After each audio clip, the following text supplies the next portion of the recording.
주님을 찬양합니다. 우리 주위에 있는 사람 손을 잡고 축복하실래요? 복이 있을지어다. 좋은 일이 있습니다. 자, 오늘 우리 하나님 나라의 이 여정에 하나님 나라 백성의 광야학교를 보겠습니다. 계속 지금 하나님 나라, 예수님이 설교하신 내용도 처음도 하나님 나라, 마지막도 하나님 나라 이루시는 거죠. 그러나 하나님 나라는 여기서 에덴 동산을 통해 가지고 하나님이 계획을 하신 거죠.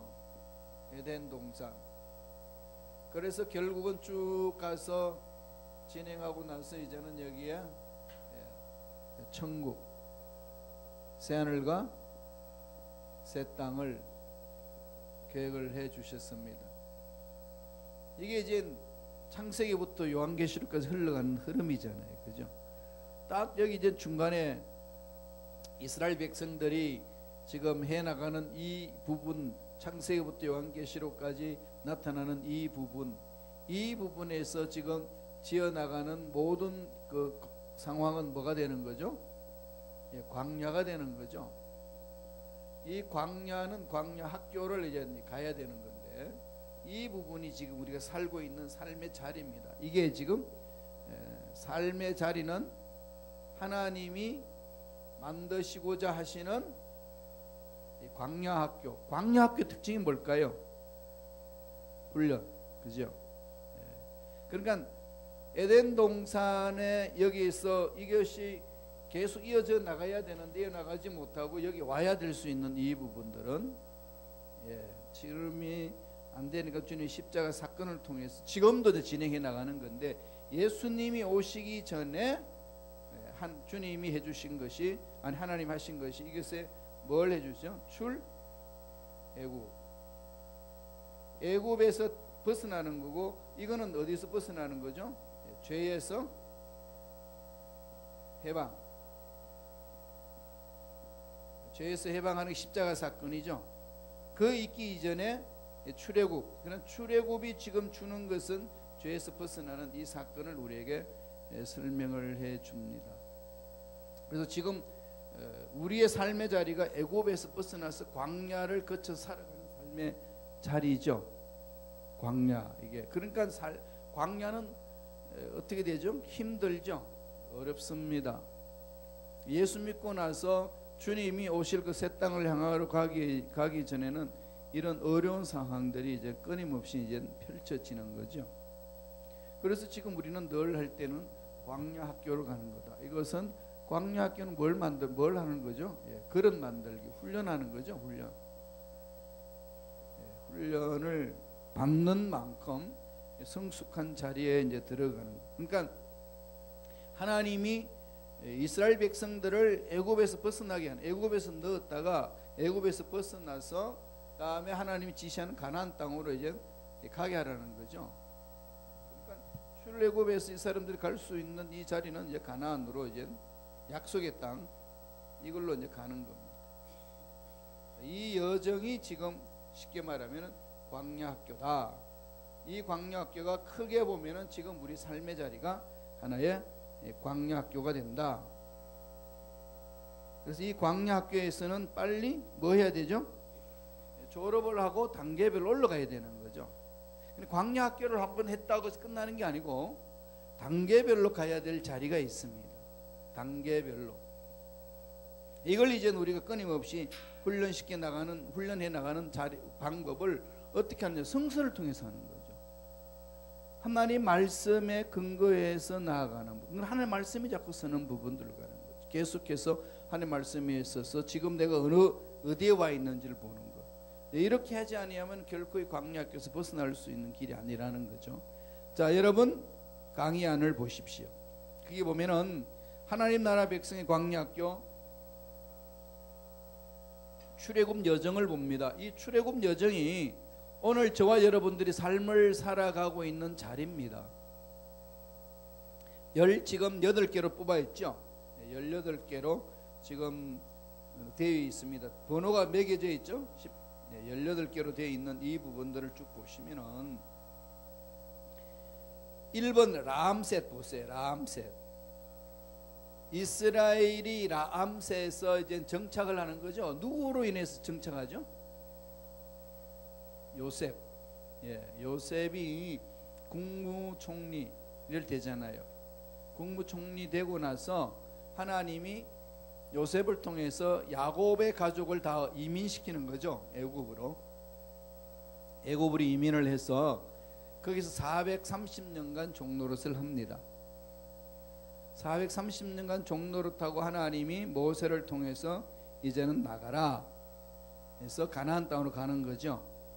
우리가 죄의 종노릇하다가 예수 십자가를 믿고 하나님 자녀가 되었습니다.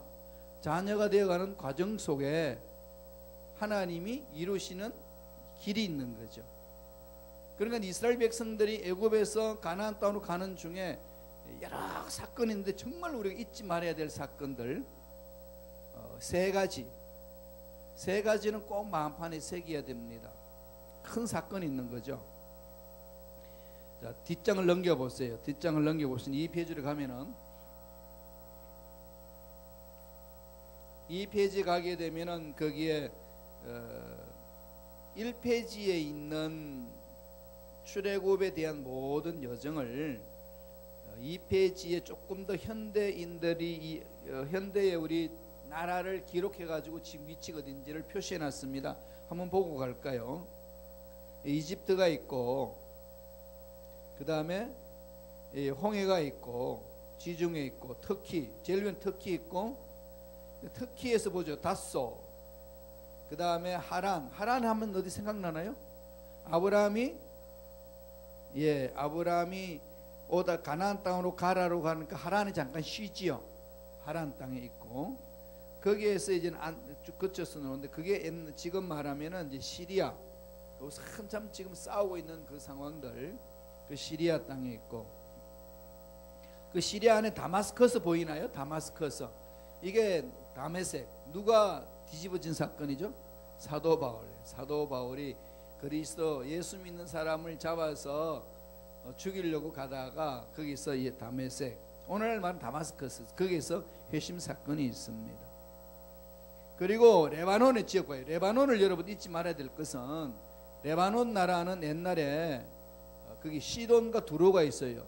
누구의 고향인지 아시나요? 누구? 악녀 누구? 악녀 사악한 악녀 이세벨 외국성 이시 그런 사람 있죠. 옛날에는 필리핀 이멜다가 있었고 한국에는 누가 있었죠? 이순자 이시가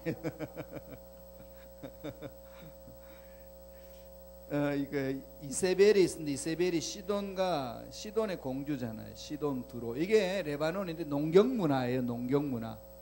농경 지역이니까 농경 지역에서는 신을 섬기는데 바알 신을 섬깁니다. 바알 신은 풍요의 신이에요. 이 이세벨이 아합한테 시집 올 때에 바알 신을 가지고 옵니다. 그래서 야훼 신과 다음에 바알 신의 부닥침 갈등이 있는 거죠. 오늘날 바알 신은 뭘까요? 돈. 좋아하는 우리 모두가 좋아하는 돈. 이 바알 신의 힘이 강해요. 돈의 힘이 강합니다. 이거 무시하면 안 되잖아요. 돈의 힘이 정말 강하거든요. 근데 하나님은 그보다 더 강하신데 그걸 우리가 이제 하나님 안에서 공급받는 게 필요한 거죠. 근데 그렇게 오고 나면은 이제 이 다메섹 밑에 보면 하르몬산, 헤르몬산, 헐몬산, 헐몬산 보이죠? 제일 꼭대기예요. 이스라엘 나라의 제일 북쪽이 헐몬산입니다. 이 헐몬산에는요 무슨 산이 뭘 해줄까요?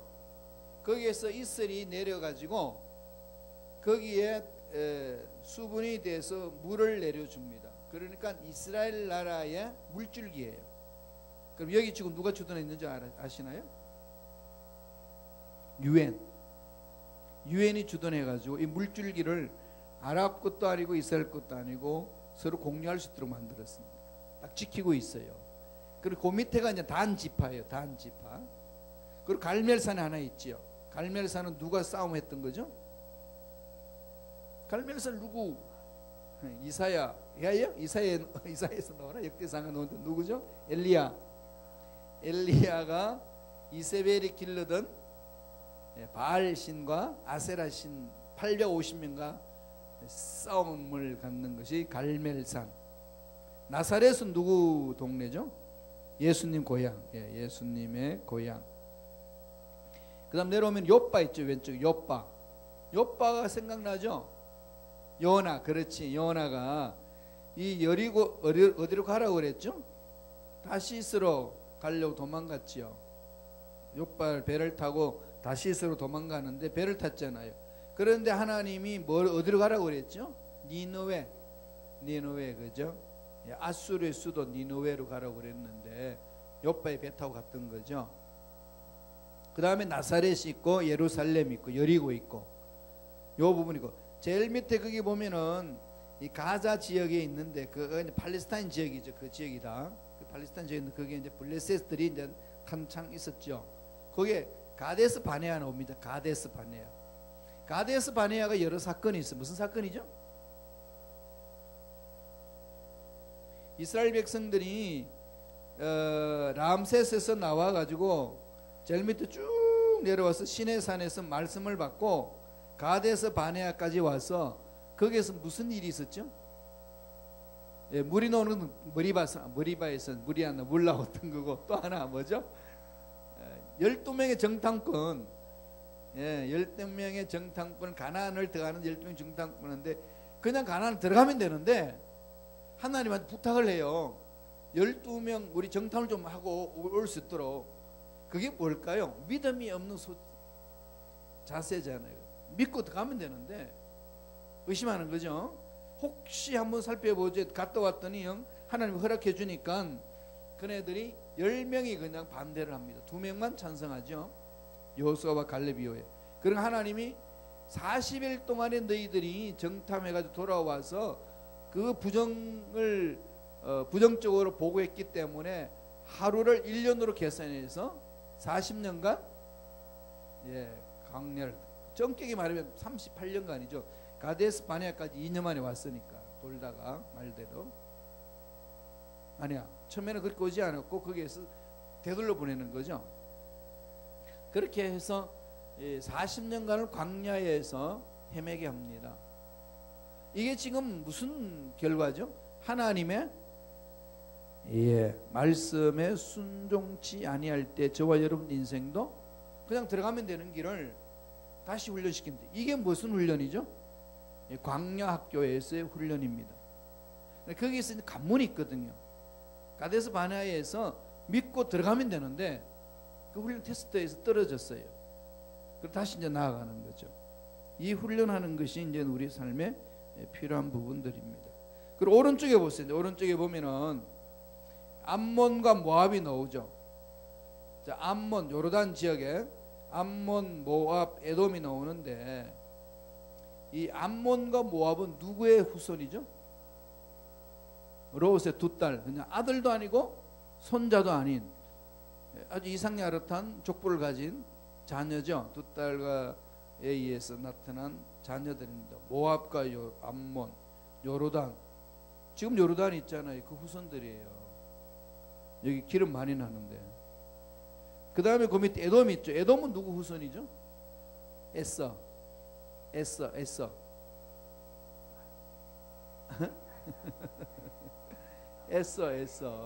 에서의 후예가 에돔이에요. 에돔. 그러니까 결국은 이 요르단으로 거쳐서 지나가는데 이 보세요.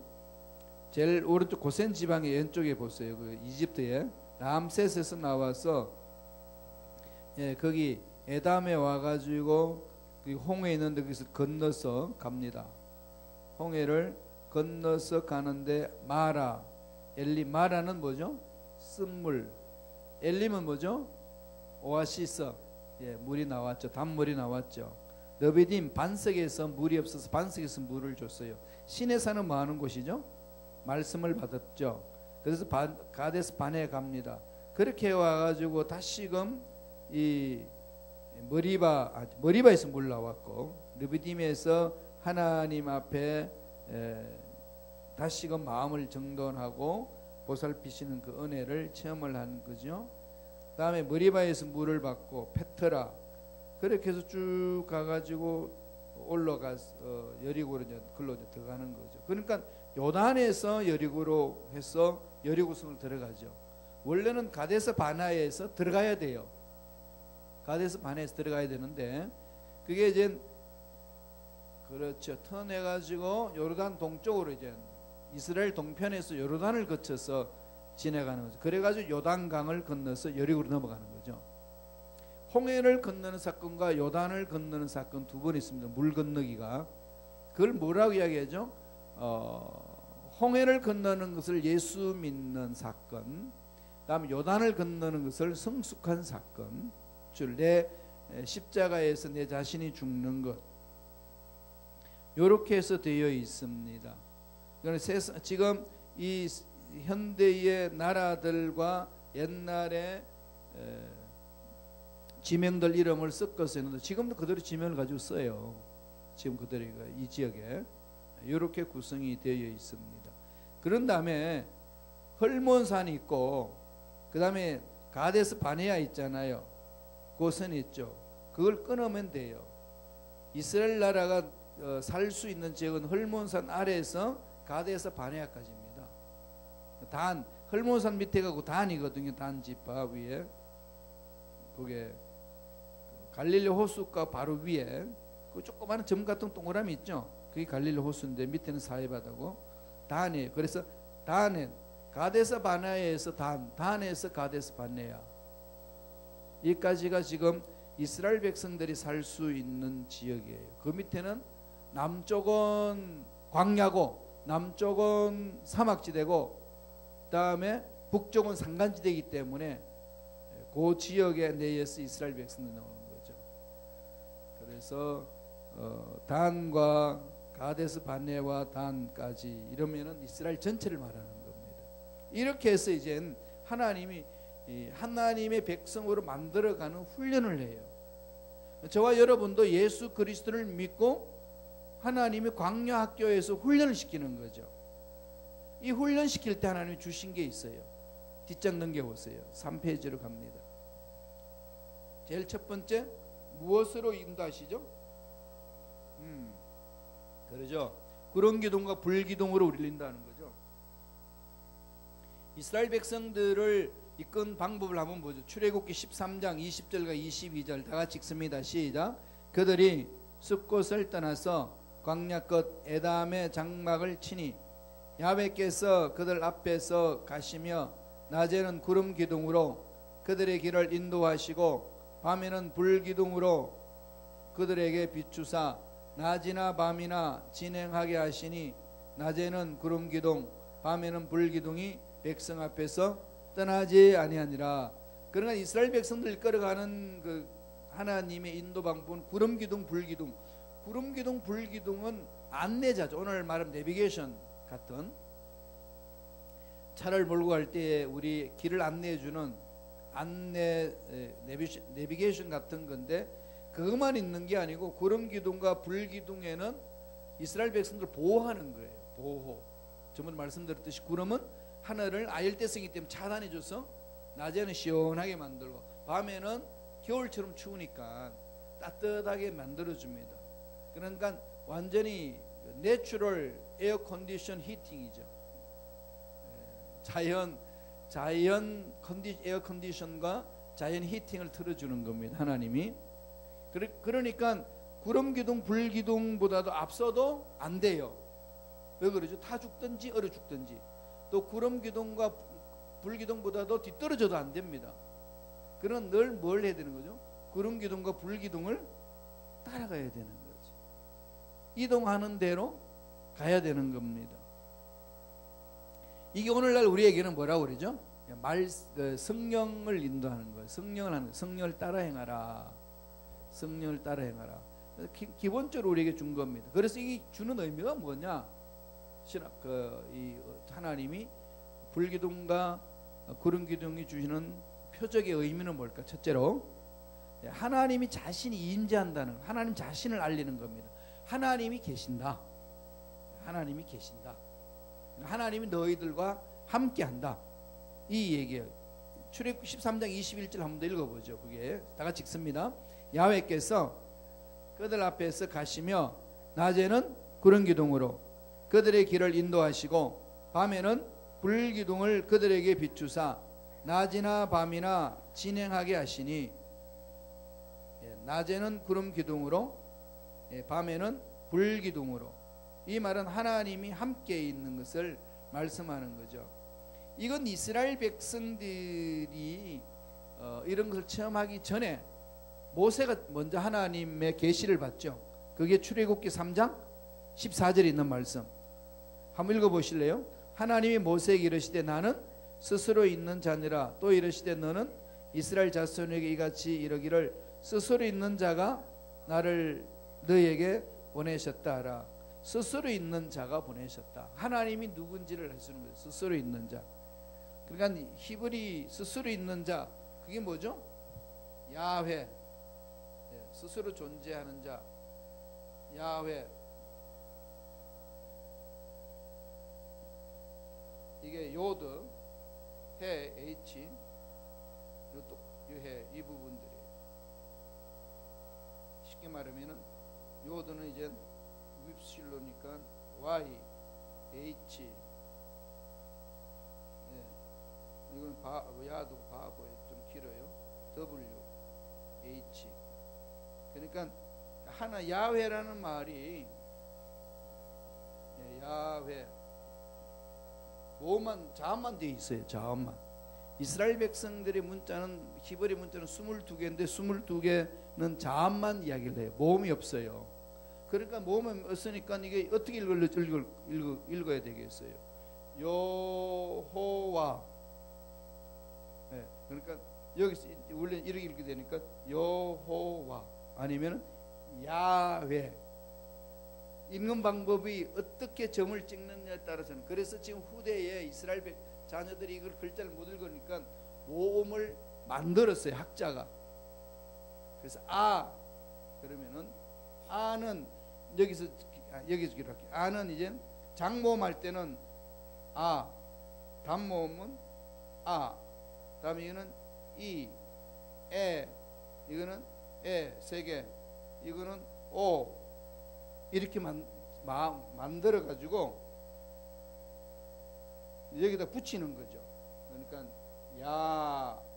야훼, 그러면 야훼 이렇게 읽는 거죠.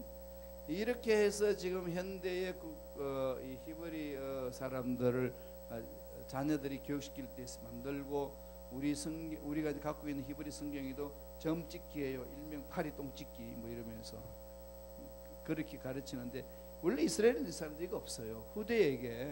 후대에 모음을 만들어 가지고 쉽게 읽을 수 있도록 해준 겁니다. 그러니까 이스라엘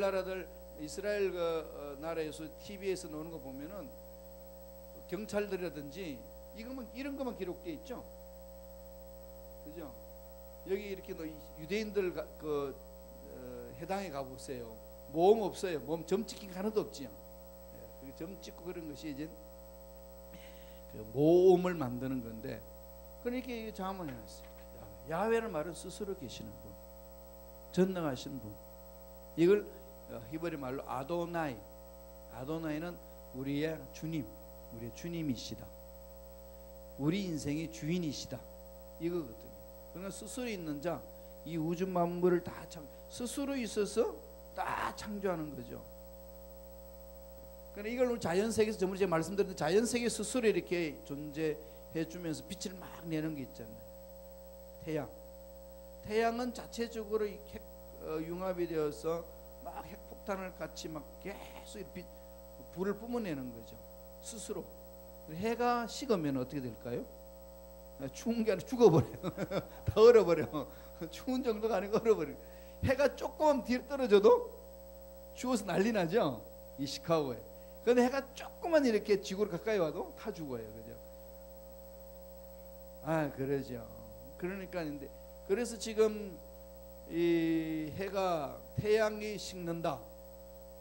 그러면은요 온 이 우주 만물의 생물은 죽습니다. 에너지가 없으니까. 이 우주의 에너지 근원이 어디에서 오죠? 태양이죠. 그렇죠? 태양은 빛을 열을 스스로 냅니다. 우리의 생명을 피를 막 붓는 데가 어디죠? 심장이 여러분 스스로 뛰게 하나요? 지가 뛰나요? 그렇지, 지가 뛰어요. 잠자도 뛰잖아요. 뛰는 거지. 그 뛰는 그 세포가 있죠. 뛰게 하는 전극을 때리는 거. 걸려놨잖아요. 그 기능이 마비되면 스탑돼요. 그래 심장이 스탑하면은 죽어요. 그러니까 참 이게 자연 우주 만물 하나님 창조하신 세계하고 인간이 가지고 있는 세계가 너무 비슷하잖아요. 그래서 인간을 소우주다 그래요. 소우주. 하나님이 다 계시해 놓으셨어요. 그러니까 하나님은 스스로 계시는 분이 야훼. 그분에 의해서 이루어지는 거지. 이분에 의해서 우리 삶을 살아가는 거잖아요. 그래서 하나님이 모세한테 야 이스라엘 백성들 끌어와라. 스스로 이제 광야에 있는 가시덤 나타나셨어. 당신 누군데? 그러니까 야훼다. 나는 스스로 있는 자다. I am that I am. 나는 스스로 나는 나다 이 말이죠. 스스로 계시는. 이건 우리 인간이 이 손으로 해면 못합니다. 그러니까 인간이 아무리 언어 발달해도 우리를 인간에게 설득시키려고 해도 스스로 계시는 분에 대해서 이성으로 설득시킬 수 있나요? 처음 해야 돼요. 삼일체 하나님 아무리 설명을 해도 완벽하게 설명해내지 못합니다. 뭐 신학자들 아무리 이야기해도 다 헷갈리지. 그게 정확하게 확 이렇게 와닿잖아요. 그럼 뭐 하는 거죠? 삼일체 하나님은 인간의 이성을 규명할 존재가 아니고 체험해야 될 부분이에요. 만나보면 알잖아요. 그래서 하나님이 당신 누굽니까? 그래 나야 이 말입니다. 나야. 이 말은 무슨 말이죠? 여러분 전화 딱 들어가지고 누구세요? 그러면 누구 저기 상대방이 나야. 그럼 누가 그런 말을 하죠? 나를 아는 사람이지. 여보세요? 나야. 이 말은 모세가 하나님한테 하나님 당신 누구요? 와요. 그랬더니 나야. 이 말은 조상 때부터 너희들이 들어온 그 사람이야. 아브라함 하나님, 이삭의 하나님, 야곱의 하나님이 아니냐. 그 하나님이 내가 너한테 만나는 거다. 예, 예. 라틴어예요. 그 사람이. 예.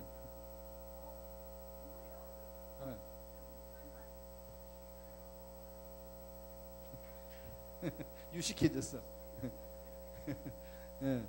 그래서 야훼. 그러니까 여호와와 야훼 차이를 많이 몰라요. 평신도들이. 왜 여호와로 했다 하는 건 하나님 이름을 자음이 없으니까 칭호를 부르지를 못하는 거지.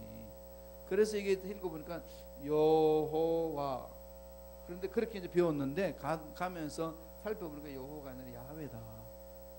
이게 이제 오늘날 학자들이 내린 결론이에요. 그래서 야훼라고 불러요. 그래서 우리 순복음 교단의 성경책에는 야훼로 표기해가지고 사용합니다. 영어로는 뭘로 쓰는지 아시나요? 대문자 로드, 로드로 그렇게 해놨습니다. 아니면 갓이라고 하는데 이런 부분들은요 우리가 이해 못해. 인간이 벗어나는 건 체험해야 돼. 그래서 만나자는 이유가 그겁니다. 하나님은 살아계시기 때문에 만나주시는 거거든요. 나는 답 없지만 그분 답이 있다니까요. 내 인생의 문제, 건강의 문제, 앞날의 문제, 물질의 문제, 교회 공동체 문제, 그분이 답을 가지고 계시는 그분한테 만나는 겁니다. 스스로 계시해 주시는 거. 그게 창세기 1장 1절에도 그러잖아요. 창세기 1장 1절에 보면은 뭐라고 시작되죠? 태초에 하나님이 천지를 창조죠. 창조. 스스로 계시는 분이 창조하니까 있는 거죠. 우리가 살 수 있는 것도 스스로 뛰는 심장이 있으니까 에너지가 공급이 되고 움직이는 거죠. 심장이 멈춰버리면은 죽는 거지요. 예. 언제는 이게 죽습니다. 숨을 못 쉬는 거니까 심장이 멈춰버려. 그래서 심장 이게 그냥 뛰도록 그냥 말 마사지하고 그냥 충격을 주고 그렇게 하지 않습니까? 스스로 계신 하나님이 없으면 우리는 신앙은 생기지가 않습니다. 태초 보세요. 태초라는 것은 시간을 말하죠. 하나님이 시간을 창조하셨어요. 하나님이 천지 공간을 창조하셨어요. 우주를. 근데 시간과 공간을 누가 창조하셨다고? 하나님이. 그럼요. 창조하신 그분이 다 하시는 거지. 이걸 광야 학교로 가는 자에게, 광야 생활하는 자에게 하나님 주신 복이에요. 구름 기둥과 불 기둥. 의미는 하나님이 함께 하신다. 두 번째, 하나님이 임재죠. 임재. 22절에 다 같이 읽어봅니다. 시작. 낮에는 구름 기둥. 3페이지에 출애굽기 13장 22절 다 같이 시작.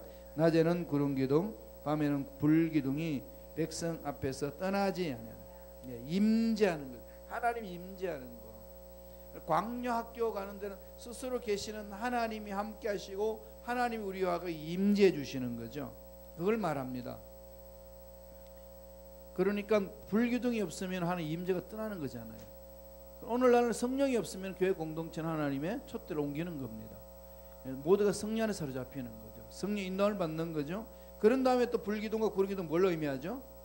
이스라엘 백성들의 구원을 알리는 거죠. 구원을 알려주는 겁니다. 자, 19절 20절 출애굽기 14장 19절 20절 다 같이 읽어봅니다. 이스라엘 진 앞에 가던 하나님의 사자가 그들의 뒤로 옮겨가며 구름 기둥도 앞에서 그 뒤로 옮겨 뒷페이지로 넘어가면은 20절입니다. 시작. 애굽 진과 이스라엘 진 사이에 이르렀으니 서쪽에는 구름과 흑암이 있고 이쪽에는 밤이 밝음으로 밤새도록 저쪽이 이쪽에 가까이 못하더라. 하나님이 이스라엘 백성들을 보호하시는 방법이죠.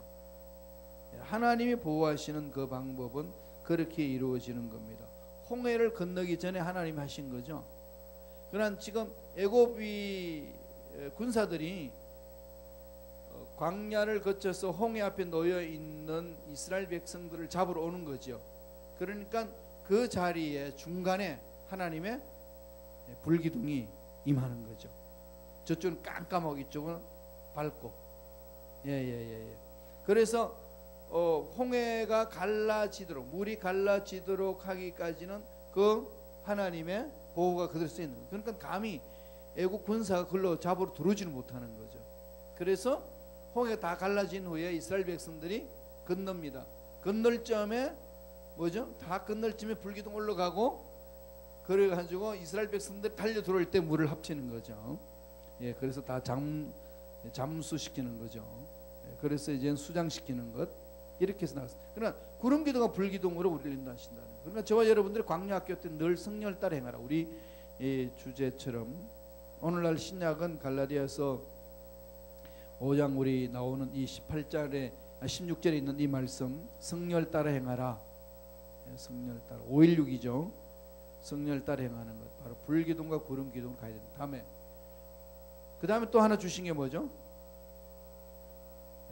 만나는 음식이고, 만나로 주고 만나도 주고 그다음에 메추라기도 주고, 그죠? 그거는 이제 의복도 안 떨어지게 하고, 그다음 물도 머리바에서 나오고, 그건 하나님이 이제 공급해 주는 거죠. 우리를 갈 길 인도해 주는 거 이제 불기둥, 구름기둥이고 또 하나 또 있는 것은 만나도 주고 그다음에 물도 주고 이제 일상생활할 수 있도록 다 해주는데 구체적으로 하나님과 관계 맺을 수 있는 거, 십계명, 계명을 주는 거죠. 계명을 10가지 계명, 율법을 줍니다. 말씀을 주는 거죠. 이 말씀은 생명을 말하는 거죠. 말씀을 줍니다. 하나님 말씀. 4페이지로 보세요. 4페이지. 십계명은 10가지인데 10가지가 두 가지로 묶여져 있죠. 두 가지로 묶여져 있는 걸 아시나요? 제일 먼저는 하나님과의 관계, 그 다음에 또 하나는 인간과 인간의 관계. 자, 하나님 나라 속에서 이게 하나님이 훈련하는 광야 학교를 우리에게 주시는데, 광야 학교를 갈 수 있도록 만들어 준 것이 처음에 뭐죠? 구름 기둥과 불기둥. 그다음에 두 번째 주는 것이 하나님의 십계명을, 말씀을 주는 거죠. 이 말씀에는 두 가지입니다. 첫째는 하나님과의 관계, 그 다음에 인간과의 관계, 사람과의 관계죠.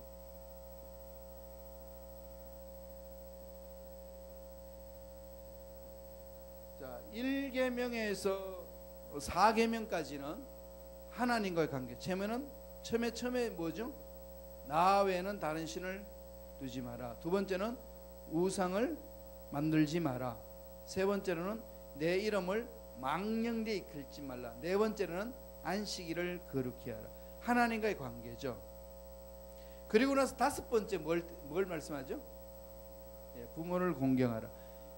살인하지 말라보다도 먼저 앞서는 게 부모를 공경하라. 그러니까 사람과의 관계 속에서 가장 중요한 부분이 부모와의 관계성이에요. 하나님과의 관계를 먼저 하고 그 다음에는 가정 중심으로 가야 되는 거죠.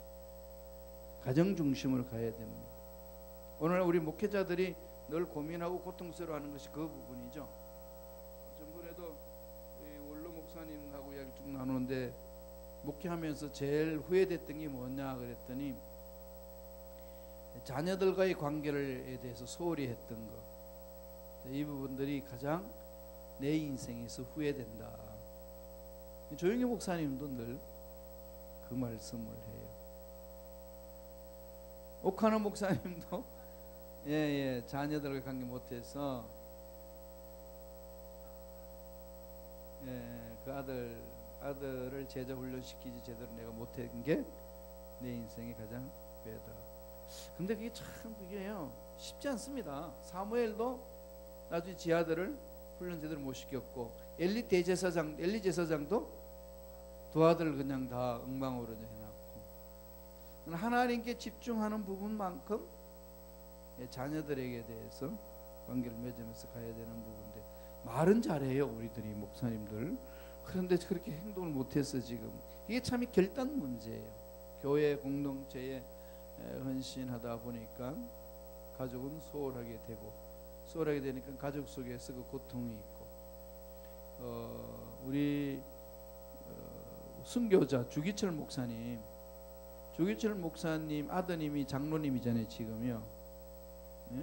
아들 생존해 계시는데 장로님인데 그분 간증이요 아버지에 대한 이 마음이 상처가 많아요.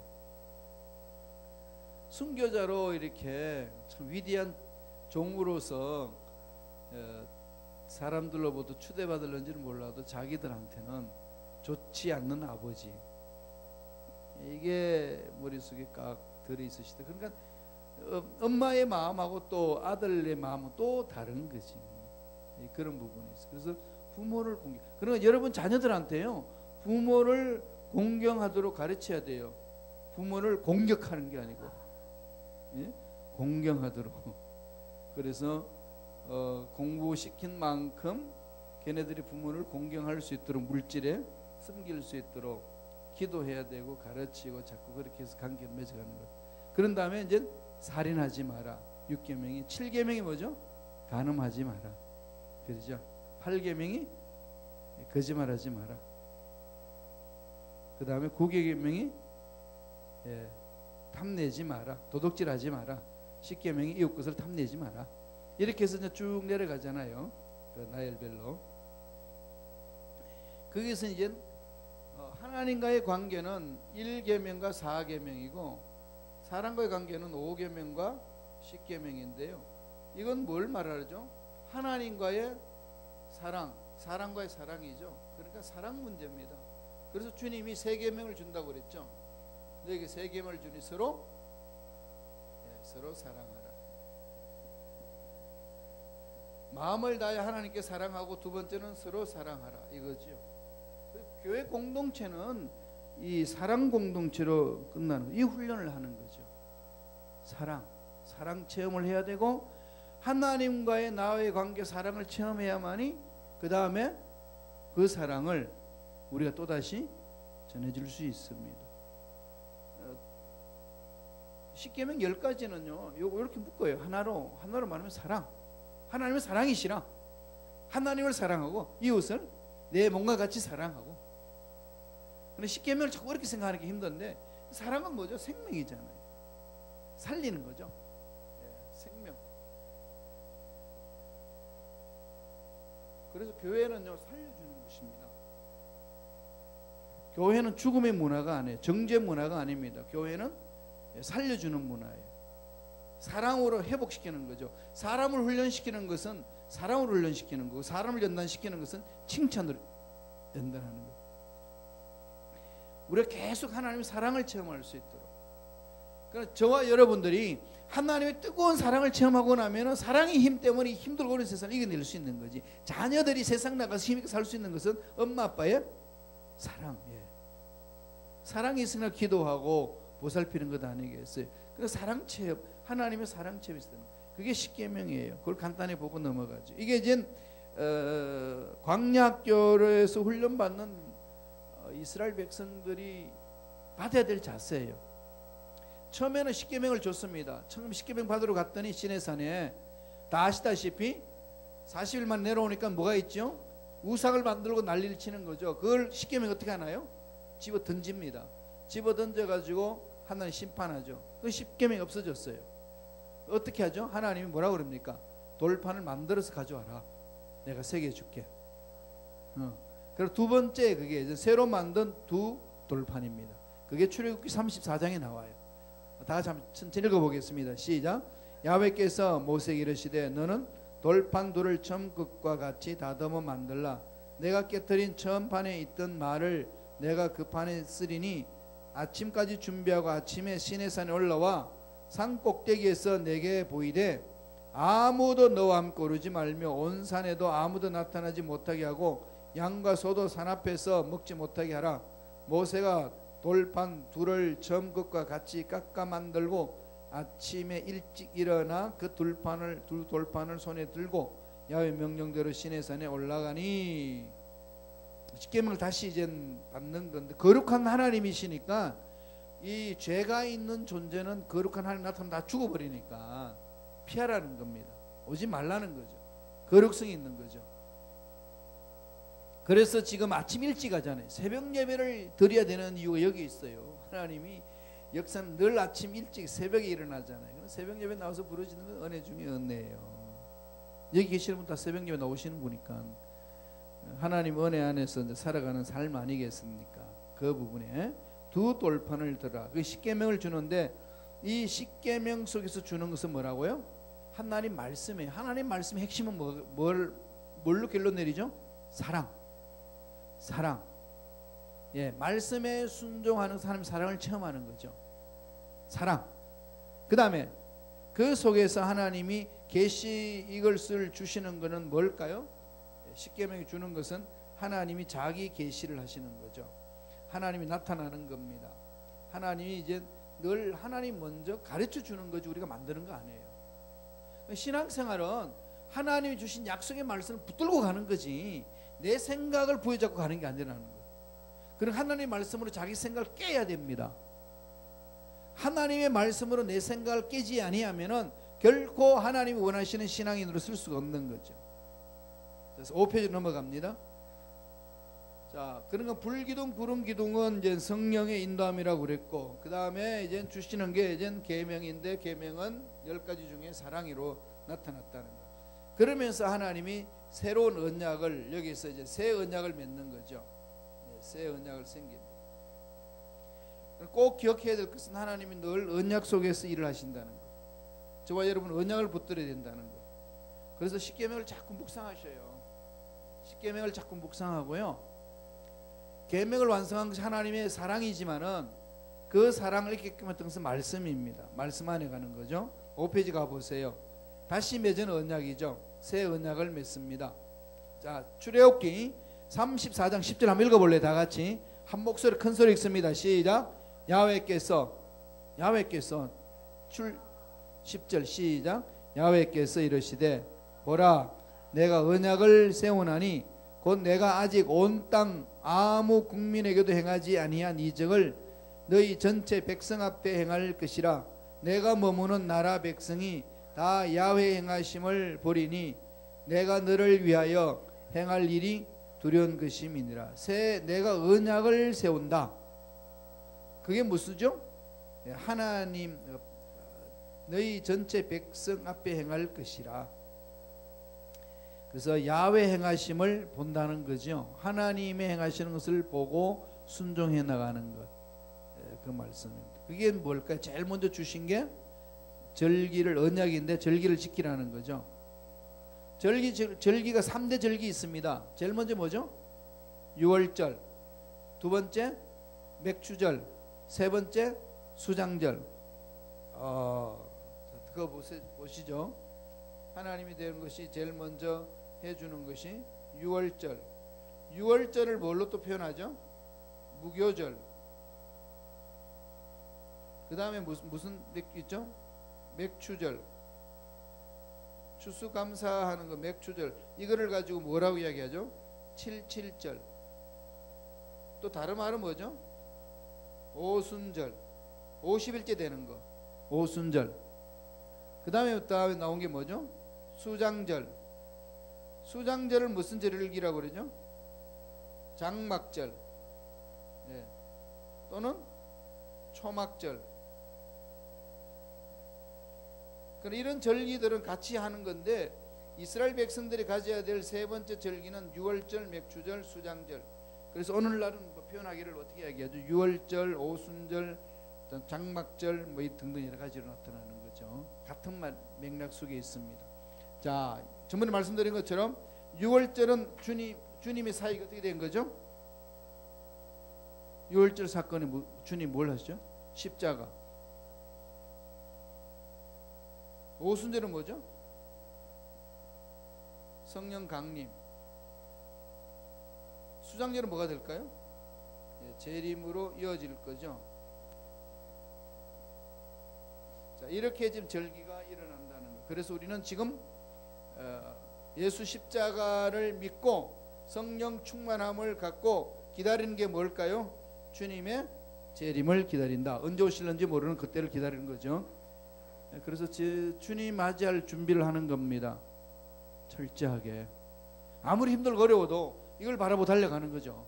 주님 오심을 나아가는 겁니다.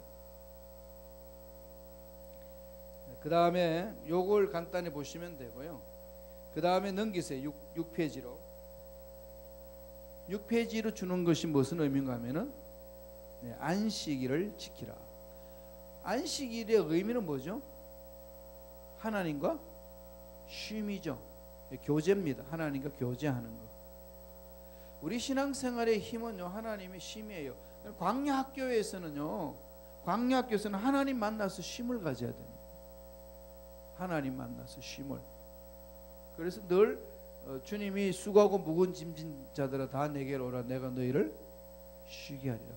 쉰다는 것이 그냥 이렇게 밥 먹고 잠자고 노는 것이 아니고 주님 말씀 안으로 가는 거죠. 주님 말씀 안으로 들어가서 그 말씀 안에서 새 힘을 얻게 하는 부분들.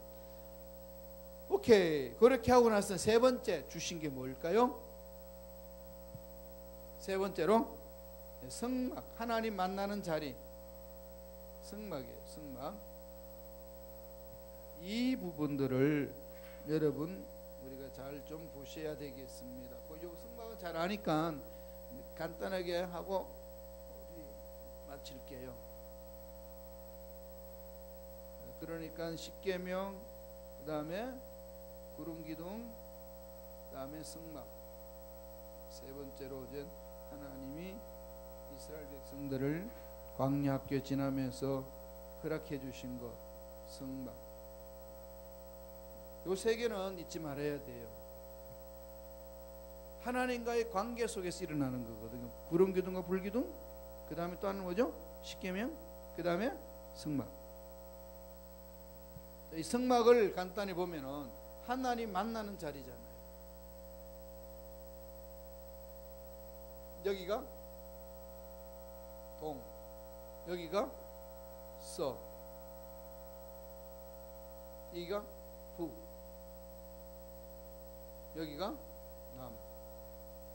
자, 동쪽이 문이 있어요. 동쪽이 문에 있어서 들어가게 되면 뭐가 있죠? 뜰이 있고 제일 먼저 있는 게 뭐가 있나요? 번제단, 다음에 물두멍, 그런 다음에 성소가 있죠.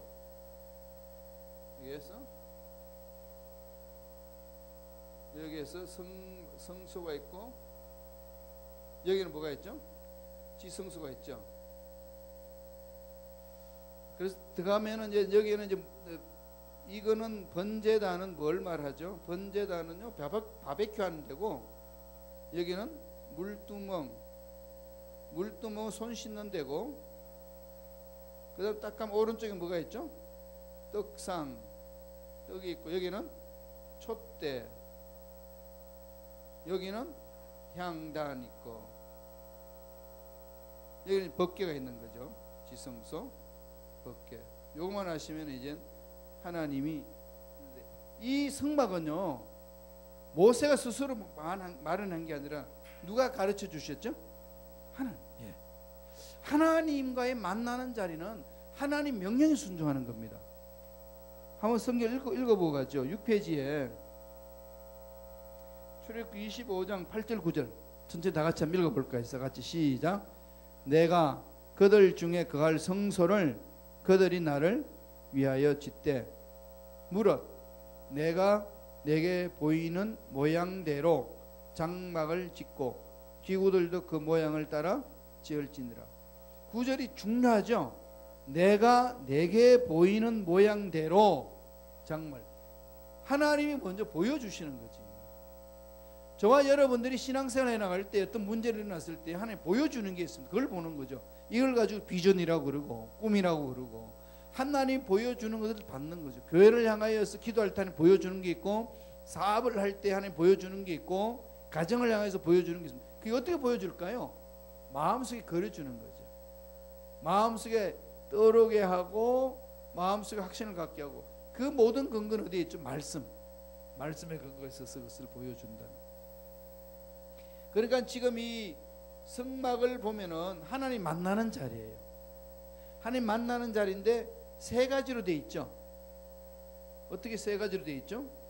제일 먼저 뜰이 있고, 그 다음에 성소가 있고, 이걸 보면은 제일 먼저 여기는 뜰이 있고, 여기는 성소고, 그 다음에 지성소고. 1, 2, 3 단계별로 가는 거죠. 깊이 들어가는 겁니다. 하나님과의 관계를 맺는 거죠. 이 뜰 안에서만 뭘 놀고 있으면 안 돼요. 십자가 사건이고 회개 사건이잖아요. 예수님이 십자가를 믿고 회개하고 여기만 들어와 가지고 나가는 사람들이 많이 있어요. 그래서 일명 뜰만 밟고 간다. 네, 이런 거죠. 뜰만 밟고 간다. 옹달샘에 물만 먹고 가는 다람쥐가 아니라 뜰만 밟고 간다는 거죠. 그러니까 날마다 이게 다람쥐 채바퀴 도는 거지 이게. 그러면 그 다음 단계 가야 될 게 뭐가 있어요? 말씀과 성령과 향, 기도. 말씀, 성령, 기도. 그러나 말씀 위에 서서 성령의 인도함을 받아 기도하는 거죠.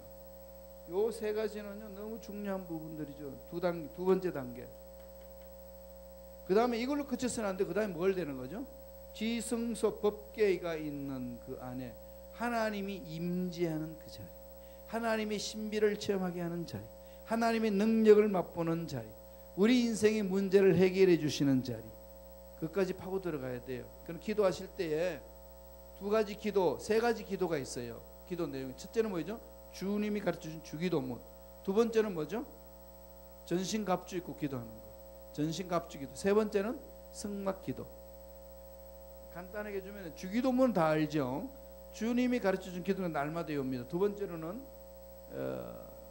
전신갑주가 어떻게 됐습니까? 구원, 머리부터 구원의 투구를 쓰고, 가슴에 의의 흉배를 붙이고, 허리띠를 뒤고, 복음의 신발을 신고, 왼쪽에는 믿음의 방패를 가지고, 오른쪽에는 말씀의 금을 가지고 다 외웠지요.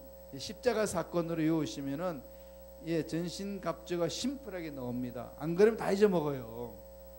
그러니까 다시 머리에 구원의 투구를 쓰고, 가슴에는 의의 흉배를 붙이고, 허리띠에 진리 허리띠를 메고, 복음의 신발을 신고, 왼쪽에는 발에 그러니까 믿음의 방패를 가지고, 오른쪽에는 말씀의 금 성령으로, 성령의 그 말씀으로. 그러니까 구원의 투구 이걸 가지고 이제 기도를 하는 거죠. 전신갑주를 기도하는. 그 다음에 세 번째 기도 방법은 성막으로 기도하는 겁니다. 제일 먼저 번제단과 물두멍 회개하는 거죠. 십자가를 믿고 회개하고 아버지 약속의 말씀을 붙듭니다. 그리고 성령으로 지배받고 부르짖는 거죠.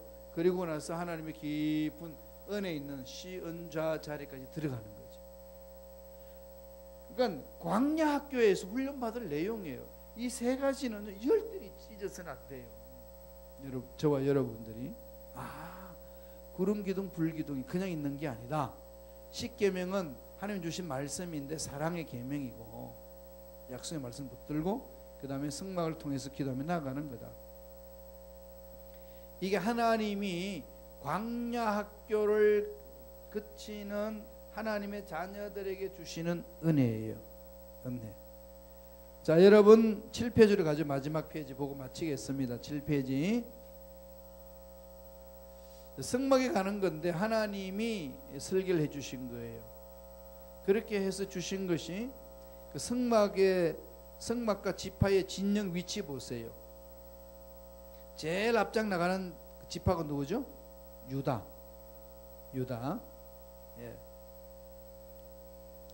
유다의 부분들, 이 유다가 제일 앞장서 나가죠. 유다 지파에서 누가 나오죠? 메시아. 다윗도 유다 지파에 속해 있는 거죠. 이 성막이 이스라엘 12지파 속에 들어 있습니다. 그러니까 성막이 항상 신앙생활의 중심이에요. 이거 오늘날 뭘 말하죠? 교회 공동체. 천국을 향해 달려가는 저와 여러분, 하나님 나라를 이루어가는 하나님의 백성들은 늘 오늘날도 교회 중심으로 가는 거죠. 교회 중심으로. 유럽에 가면은 교회가요 제일 높은 도시 중앙에 있습니다. 교회 중심으로 도시가 형성이 돼요. 그러니까 서민들이 다 보면 교회가 다 보여요. 그게 뭘까요? 삶의 희망, 세상의 희망. 숨어 있는 게 아니고 세상에 빛과 소금을 감당하는 희망. 그래서 이 성막을 통해서 하나님이 보살피는 거죠. 그리고 성막은 누가 섬기죠? 레위 지파. 그 주위에 있는 지파들은 전쟁치고 그 다음에 경제생활하고 돈 벌어가지고 레위 지파를 먹여 살리면서 하나님의 임재를 체험하게 하는 거지요. 출애굽기 40장을 읽고 우리 마치겠습니다. 출애굽기 40장 34절에 38절 7편 제일 마지막에 천천히 묵상하면서 읽겠습니다. 구름이 회막에 덮이고 야훼의 영광이 성막에 충만하며 모세가 회막에 들어갈 수 없었으니 이는 구름이 회막 위에 덮이고 야훼의 영광이 성막에 충만함이었으며 구름이 성막 위에서 떠오를 때는 이스라엘 자손이 그 모든 행진하는 길 앞으로 나아갔고 구름이 떠오르지 않을 때는 떠오르는 날까지 나아가지 아니하였으며 낮에는 야훼의 구름이 성막 위에 있고 밤에는 불이 그 구름 가운데 있음을 이스라엘 온 족속이 모든 행진하는 길에서 그들의 눈으로 보았더라. 하나님의 임재를 체험하고 가는 거죠. 그러니까 오늘날 이 험악한 세상을 살아갈 수 있는 방법은 하나님이 여전히 말씀을 통해서 임재하는 성막을 하고 주시는 게 이게 구름 기둥과 불 기둥 이끌을 받아야 된다. 오늘날 말하면은 성령의 인도함을 받아야 된다는 거. 이게 이제 저와 여러분들이 날마다 붙들고 가야 될 부분들입니다. 그래서 이 학교를 잘 통과해야 돼요. 광야 학교를 훈련하는 것을 통과할 때는 늘 이거 중심으로 단계별로 들어가는 겁니다. 기도의 영적인 깊이도 뜰에 있다가 성소에 듣다 지성소까지 가는 것. 이 속에서 하나님 깊은 만남이거든. 하나님 깊은 비밀을 체험하는. 그러나 자기가 어디 있는지 보세요. 여기 있는 사람까지 들어가야 돼요. 말씀의 은혜를 깨닫고 인도를 받고 여기까지 왔으면 이소까지 가야 됩니다. 지성소까지. 그래야 하나님 깊은 비밀 속에서 하나님 일을 감당할 수가 있는 거거든요. 이런 은혜가 저와 여러분 삶에 넘쳐나기를 축원합니다. 기도하겠습니다. 우리 말씀